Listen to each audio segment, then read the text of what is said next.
ध्यान रखना जो है। उसी समय रानी सुरुचि आई है, बड़ी रानी सुनीति आई, और सुनीति छोटी रानी के पास में आकर के पैर पकड़ लिए अपनी छोटी बहन के और कहने लगी, बहना मेरे पिया हमारे कहने से शादी कर लाए, अच्छा किया, अब इतना तुम गुस्से में क्यों हो रही हो, चलो महलों में, हम तुम दोनों गंगा जमुनी बहन बहन बन करके रहूंगी और अपने पति की सेवा करूंगी। जो बहन बड़ी रानी ने छोटी रानी के पैर पकड़ के याचना किया तो एकदम से सुरुचि ने बड़ी रानी सुनीति के लात मारी। बूढ़ी भगतिन बिल्ली बनकर चिड़िया घर में रहना चाहत, अरे मैं तू रहेगी तो मैं नहीं रहूंगी, तू आया है मुझे जो है फुसलाने के लिए, मैं नहीं रह सकती। मेरे भगवत प्रेमियों, आज रानी कहने लगी, बहना मैं तुम्हारे जो है तुम चिंता न करो, मैं शायद तुम्हारे पैर भी दबाऊंगी, तुम्हारी सेवा करूंगी, रोटी भी बनाऊंगी, तुम्हें खिलाऊंगी, लेकिन तुम मुझे आराम से तुम रहो। लेकिन सुरुचि कहने लगी, जब तक तू रहेगी तब तक जो है मैं नहीं रह सकती, मैं जा रही हूं। जो एकदम से सुरुचि पैदल चल दिया, बहन ने पैर पकड़ लिया और कहा, बहना तुम रहो और मैं जा रही हूं। याद रखना भक्तों, आज दो विवाह करने का इल्जाम कितना बुरा होता है। राजा कुछ मुंह से नहीं बोल रहा है, और रानी सुरुचि कहने लगी कि बड़ी रानी से कि तुम अगर रहोगी तो मैं नहीं रह सकती हूं। तो बड़ी रानी कहने लगी, बहना अब ब्याह करके लाए हैं पति देवता मेरे कहने से, तो तुम रहो, मैं जा रही हूं। आज छोटी रानी को महाराज के साथ में कर दिया, और राजा से कहा बड़ी रानी ने कि हे नाथ, मैंने जो सोचा था उसका उल्टा हो गया, कोई बात नहीं है, अगर ये आपके साथ रहना चाहती है तो रहे, और मैं ये हमारे बगैर नहीं रह सकती है, ये हम रहेंगे तो ये रहेगी नहीं, इसीलिए तुम इसको लेकर के रहो और मैं जा रही हूं। आज जिस समय राजा छोटी रानी के पास में जो है गया, हाथ पकड़ लिया, और बड़ी रानी ने क्या किया, बड़ी रानी ने वो राजसी वस्त्रों को उतार दिया, जो नई नई चुनरिया पहने थे राजसी वस्त्र उतार करके आज तपस्वी भेष धारण करके एक ठूठी सी खाट ले ली, एक फटी सी रजाई और फटी सी एक गुदड़ी ले करके खाट जो है सर पे रख लिया, उसी पर फटी हुई रजाई और गुदड़ी रख करके आज रानी तपस्वी भेष में घर से निकल पड़ी है। एकदम से वही राजा वही रानी सुनीति, जिनके इशारे पर हजारों भक्तों बांदियां नाचा करती थीं, जो सेज से नीचे कदम नहीं रखती थी, आज जंगल में तपस्वी भेष में आज जा रही है।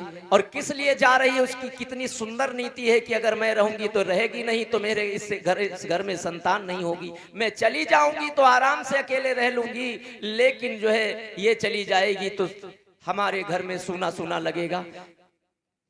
जिस समय रानी सुनीति चली है जंगल में, आज टूटी खाट लेकर के, महाराज उत्तानपाद रानी को देखते रहे, जो एक पल अपने प्रिया भद्रे को जो है कभी एक पल ओझल नहीं कर सकते थे। वही रानी सुनीति जो अपने पति को एक पल ओझल आंखों से नहीं करती थी, आज पति से बिछुड़ रही, कितना दर्द होता है। राजा भी छोटी रानी नागिन के बराबर है, उसके पास में खड़े हैं। रानी बड़ी रानी जंगल को जा रही है, छोटी रानी के सामने राजा कुछ बोल नहीं रहे, आंखों में आंसू निकल रहे हैं राजा के। काश जिसने मेरी 42 वर्ष तक सेवा की, आज मैं उसे छोड़ रहा हूं। रानी जो है जा रही है, पीछे मुड़ मुड़ के देख रही है, आंखों से जो है रानी के बड़ी रानी सुनीति की भी आंखों में धारा बह रही है। राजा भी रो रहे हैं, लेकिन वो नागिनी जो ब्याह करके आई, उसके आंखों में जरा सी दया नहीं आई। कैसे चली है जंगल को रानी,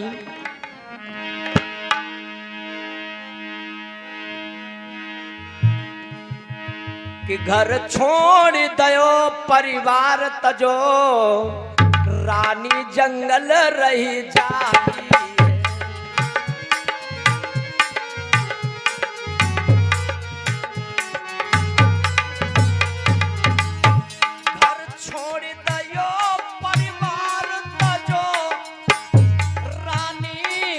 जंगल जाई है, पे तो सर पे रख लो है, ये को फटी तो यार रजाई है।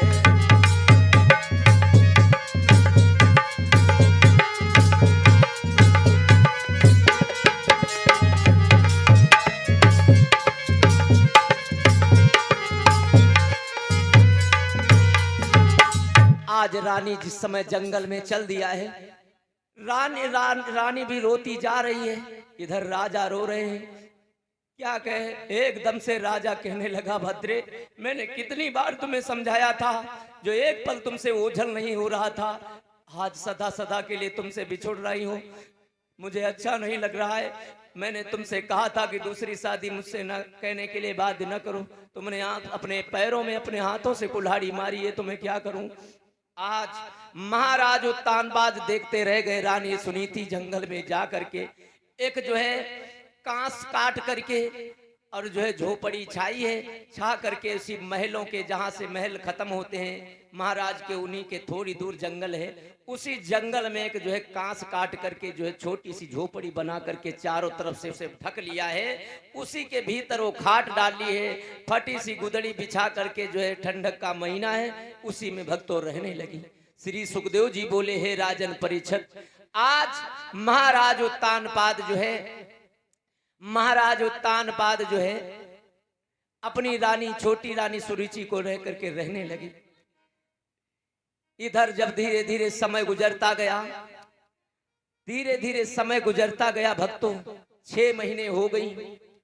जब महाराज उत्तानपाद ने अपनी रानी, बड़ी रानी सुनीति की कोई खबर नहीं लिया, तो आज रानी सोच रही है, आज तो 6 महीने हो गई, मेरे पिया मेरी खबर नहीं ली, ऐसी जिंदगी से तो मर जाना अच्छा है। और जब जीवन में इंसान कोई भक्तों जो है अपनी जिंदगी से ऊब जाता है, तो आत्महत्या करने की सोचता है। आज रानी उसी कुटिया में जो है झोपड़ी में पड़े पड़े सोच रही है कि 6 महीने हो गई, मैंने अपने पति को जो एक पल ओझल नहीं करती थी, आज उनकी 6 महीने हो गई, मैंने सूरत तक नहीं देखी। मेरे पति उस जो है सौत के चक्कर में मेरी याद भर भूल गए। आज रानी सुनीति जो है रो रही है उस कुटी में, और रो करके जो है भक्तों क्या कह रही है कि ऐसी जिंदगी से मर जाना अच्छा है। आज आत्महत्या करने की रानी सुनीति ने सोच ली कि ऐसी जिंदगी से मर जाना अच्छा है। उसी जंगल में भक्तों एक कुआं थी, कुटिया से निकली और कुएं की जगत पे जा करके पैर दोनों लटका दिए हैं उसी कुआं में, और पैर लटका करके अपने पति का ध्यान धर रही है। और पति का ध्यान धरते हुए बोली कि 6 महीने हो गई, जो एक पल ओझल नहीं करते थे, 6 महीने हो गई तुम्हें जो है, तुमने सूरत न देखी और न दिखाई। हे पिया, मैं जा रही हूं मरने इस कुएं में, मुझे माफ करना। और क्या कह रही है रानी सुनीति कि मुझे याद पिया तेरी आए रही है, मैं तो जाए रही हूँ।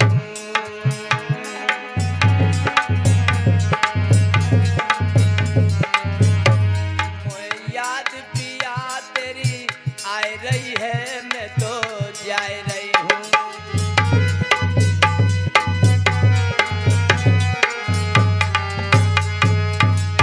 ओ सजना, दोनों पैर कुएं में लटका लिया, अपने पति को याद कर रही है और कह रही है रानी सुनीति, ओ सजना सजना सजना,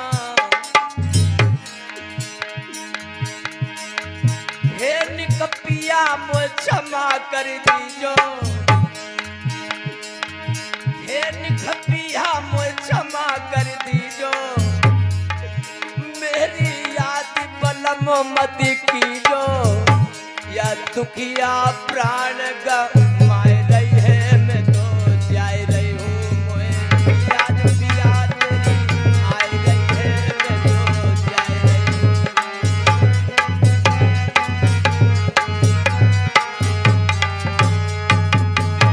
मुझे याद पिया तेरी आए रही है, मैं तो जाए रही हूँ। याद पिया तेरी आए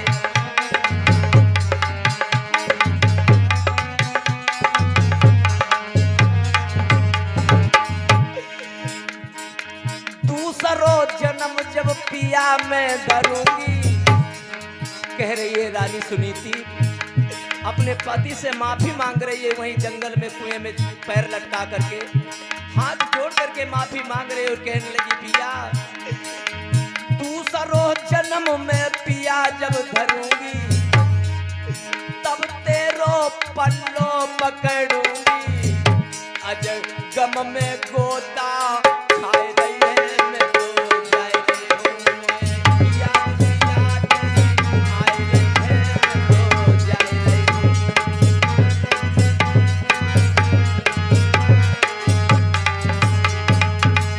मोए याद पलम तेरी आए रही है मैं तो